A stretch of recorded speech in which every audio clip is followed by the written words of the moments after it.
Hey everybody, it is time once again for the weekly Rahdo recap where I do 3 things for you to start the week out right. I tell you about everything that appeared on the channel over the preceding week. I tell you about cool videos that I found on other people's channels that I think you might enjoy if you're anything like me. And then I tell you about all the cool new games I discovered in my regular research on Board Game Geek. And oh my gosh, so many games this week. Might be my longest list yet. Anyway though, we'll get to that in a bit. We're going to start out by looking back and telling you about the fun stuff we put up on the video for you, starting, of course, as always, with exclusives as a way for me to say thank you to folks who help keep Rahdo running either here on YouTube as members or over at patreon.com. You can hit that eye in the top right corner of the screen to learn more. What is available as new exclusives this week? How about a triple feature? Me and Jen playing an entire run-through of 3 cool new games, Spellbook, Express Route,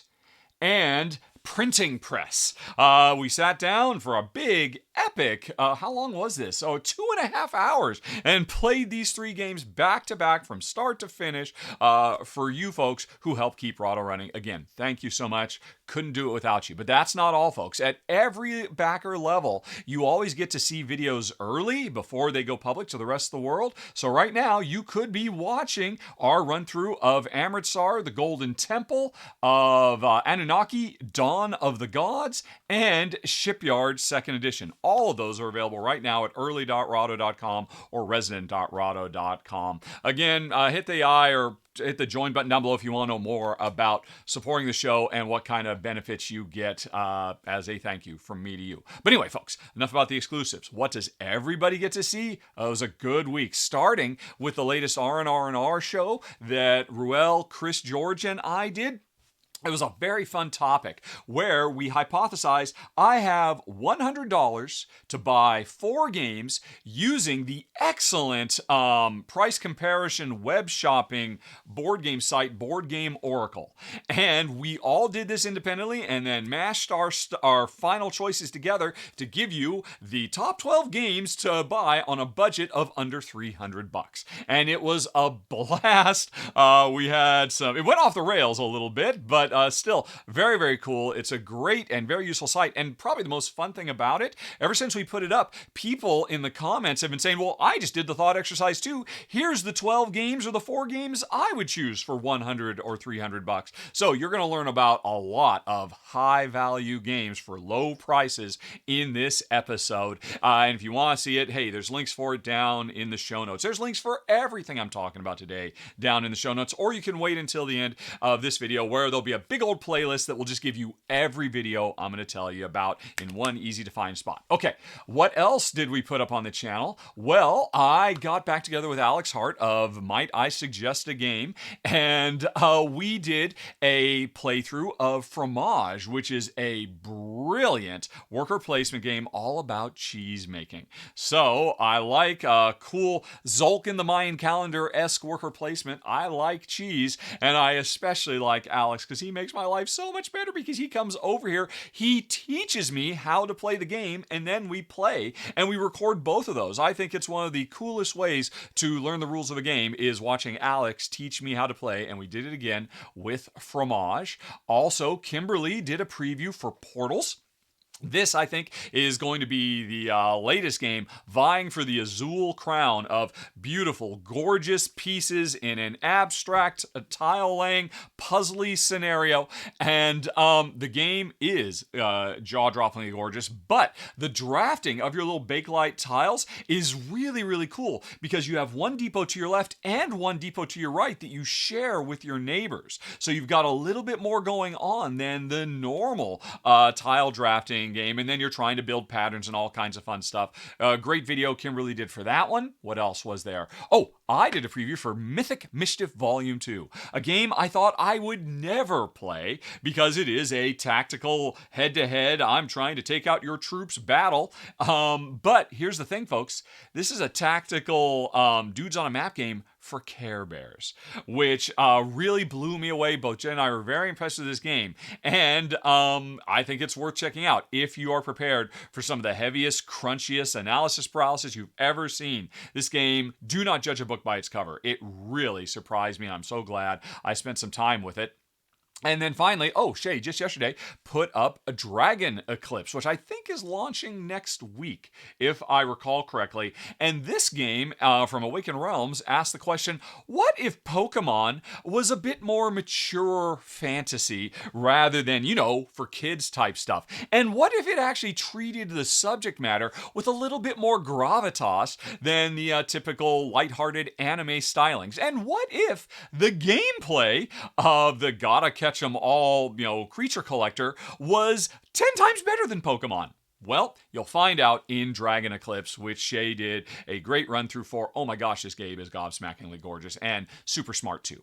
Alrighty. Now, that's what appeared on the Rahdo channel, but I've got 4 more videos to tell you about that I very much enjoyed on other channels, starting with Slicker Drips. Tom Heath did a full live stream run through of Evacuation, which is going to be the latest new title from design superstar Vladimir Suki, and I gotta be honest, folks, I am so jealous. I am so jealous. I'm happy that I got to play Shipyard 2nd Edition, but I cannot wait for this game. All about humanity trying to, basically move from one planet, Earth, to another, and you're trying to balance both planets at the same time, and they both have different functions, different needs. It looks really, really sharp, and Tom did a great job of running through it. Now, I should say, this was a live stream, so the game itself doesn't get going for like the first 10 minutes, because he's saying hi to the audience and talking about the channel and stuff. But if you like my run-throughs, why haven't you subscribed to Slicker Drips? Because you're definitely going to enjoy what he does as well, and Evacuation looks great. Cannot wait for Essence Spiel. I got to get my hands on this. Let's see. Also, oh my gosh, it was so nice to see Scott Nicholson back. I mean, he still runs a channel, but lately he's been covering less games and more pottery stuff, quite frankly. But here he was talking about a new project on Kickstarter called Design Your Destiny, which I have to admit I wasn't too interested in until I saw Tom talking about it. Then I went to the Kickstarter page, and actually there's a bunch of really great videos from some really good up-and-coming channels. What is the game? Well, Tom does a great job explaining how this is a very, very interesting it's not even a game. It is a game. It's a game that's broken on purpose, that the real gameplay is you figuring out how to design a better game and how to fix it. And in the process, learning design principles. I think this looks really, really fascinating. And it was great to hear Scott talking about it because he is an actual professor of design. And so he was talking about his own life experiences, teaching and, lessons and how it compares to this game. Really, really great to see Scott back in the saddle talking about games. And Design Your Destiny looks pretty freaking cool too. And again, if you check out the Kickstarter page, there's people covering it from the perspective of playing it with their kids, all kinds of stuff. I really had a good time with Introspective, the latest episode from Scott Nicholson. Kimberly, a regular contributor of the show, she has her own show, did you know, called Tabletop Tolson, and she covers stuff usually that doesn't appear on our channel, and she did a quick video introducing people to the solo civilization game from Button Shy called Ancient Realm, and it looks really, really cool. Kimberly did a great job very quickly summarizing what makes the game interesting, but that's not all, folks. You want to check this video out because she's got 2 copies. They sent her 2 copies. One she's keeping for herself because she loves it so much, and one that she is giving away. And if I recall correctly, if you skip to the end of the video, she says what you have to do. It has to do with commenting, and there's a good chance you're going to win this game, folks. Very, very high chance, in fact. And again, Kimberly really convinced me that it looks very, very good. So run, do not walk, to her Pocket Civ game video for Ancient Realm, and maybe you'll win a copy of it as well. And then finally, what was the last one? It was, oh my gosh, the great Jeremy Howard is back, baby. We hadn't seen him for a while. But he has started appearing on Man vs. Meeple again, and for the first time in quite a while, he has done one of his Sunday videos. I was so happy to see it this morning when I woke up, and first thing I do is go to YouTube and see what's up, and oh my gosh, Jeremy was here talking about some cool new solo, but also delivering a very important editorial message that I think is often forgotten and which I completely agree with. play the games you have. A great video from one of the greatest board game media people, one of the most charismatic and just fun to watch people, and with an incredible message. I cannot recommend it highly enough. Play the games you have. The Solo Chat, Episode 3 from Jeremy Howard on Man vs. Meeple. Okay, so that was fun, right, folks? That was a bunch of cool stuff. And again, links for all of those are down in the show notes, or just wait a few more minutes and you'll be able to get to the playlist of the whole thing. But now it is time. I promised I have a bunch of games. What is it? 1, 2, 3, 4, 5, 6, 7, 8.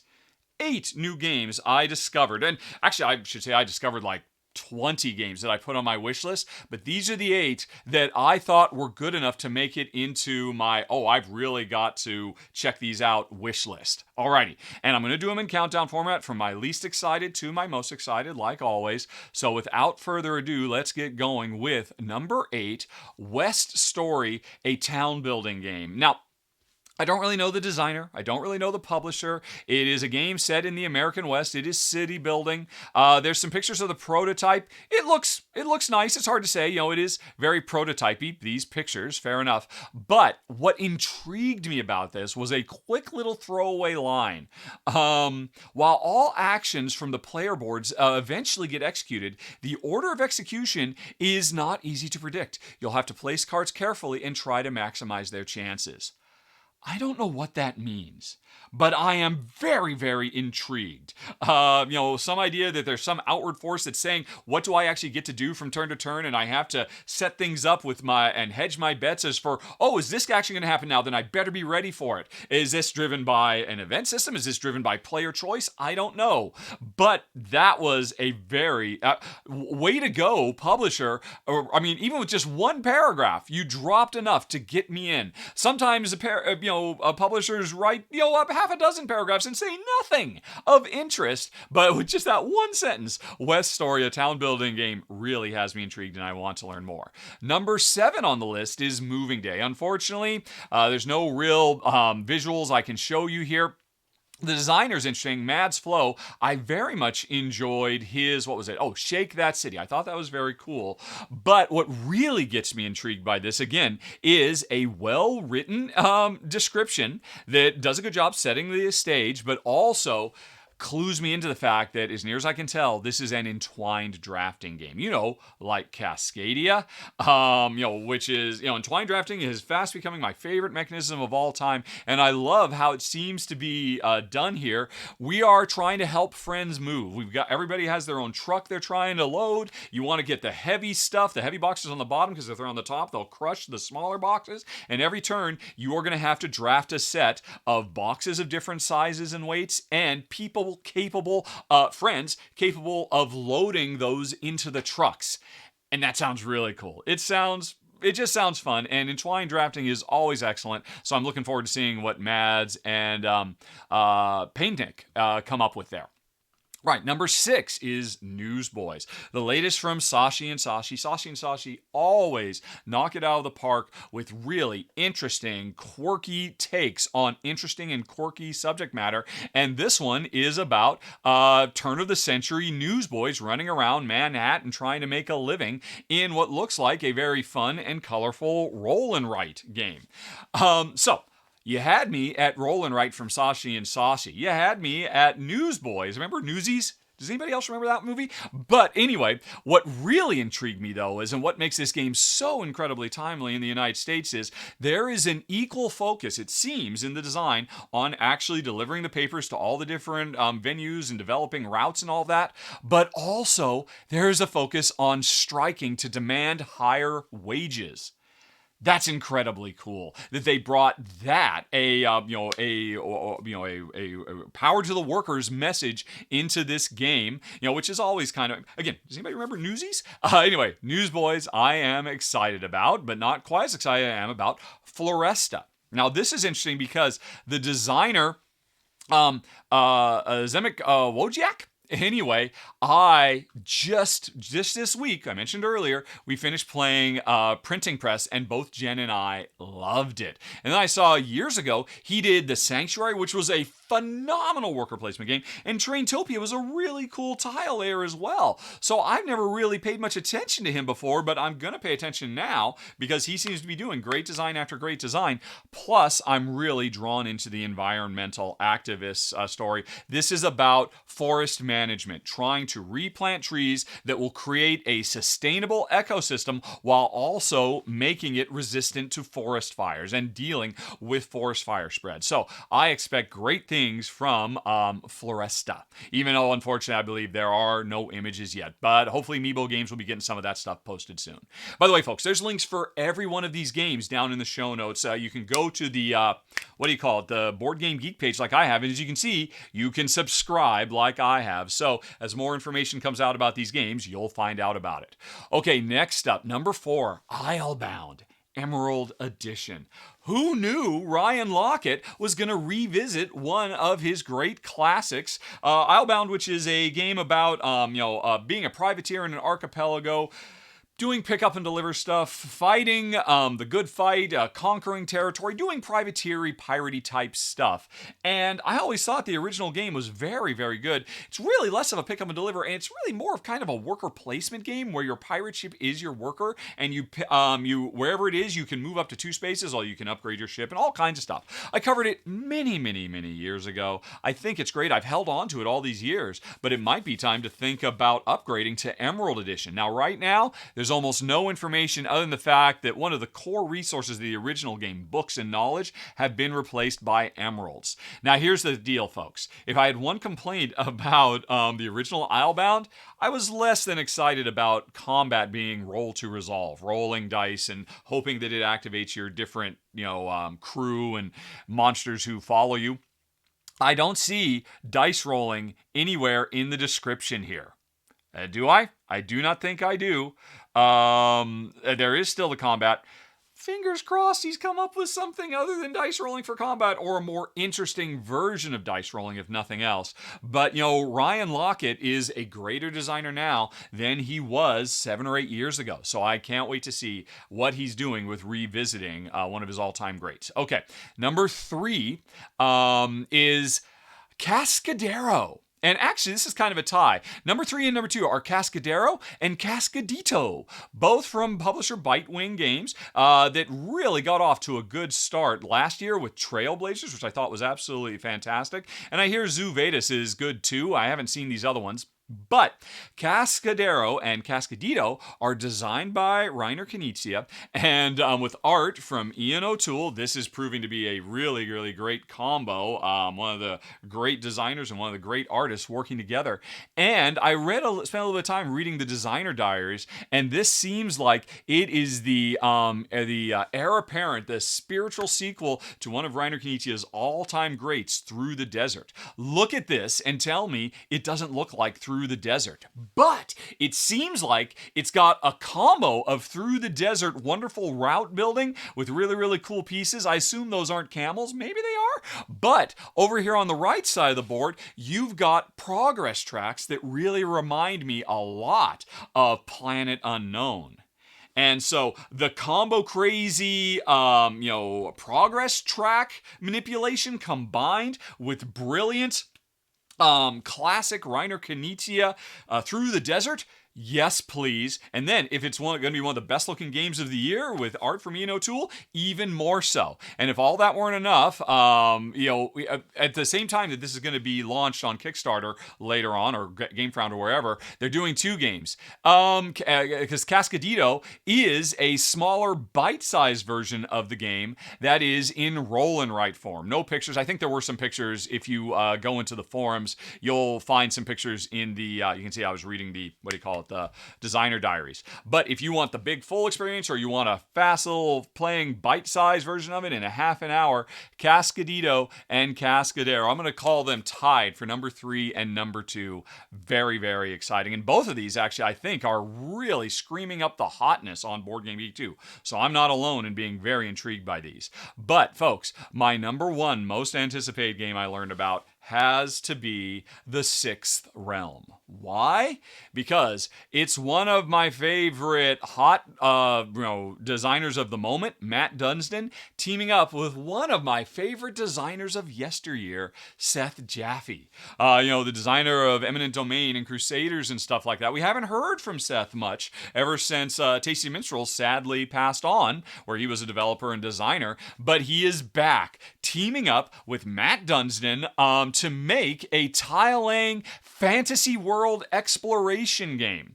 And there's a lot of stuff here about the setting and whatnot, but what really intrigues me is the promise of the mechanisms, where we are laying tiles, I believe, because it says it's a tile-laying game in the mechanisms, as we explore the Sixth Realm. But the other 5 realms of this fantasy world define what we can do, because every round, whether it's the Merchant Guild, the Builders Guild, the Adventure Guild, the Navigators Guild, or the Scribe Guild, is going to be in charge of our expedition. And that means every round, we're going to have a different set of actions we can do.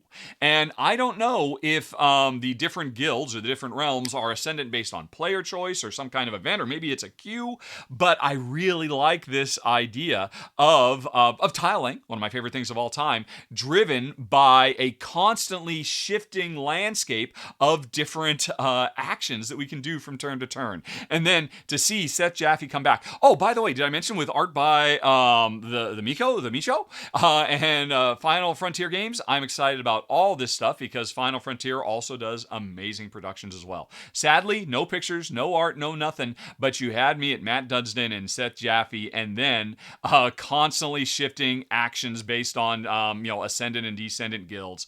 I'm really stoked for my number 1 most anticipated game, the Sixth Realm. And that's it, folks. Did that sound like fun? Are those interesting? Well, there's the playlist if you'd like to know more.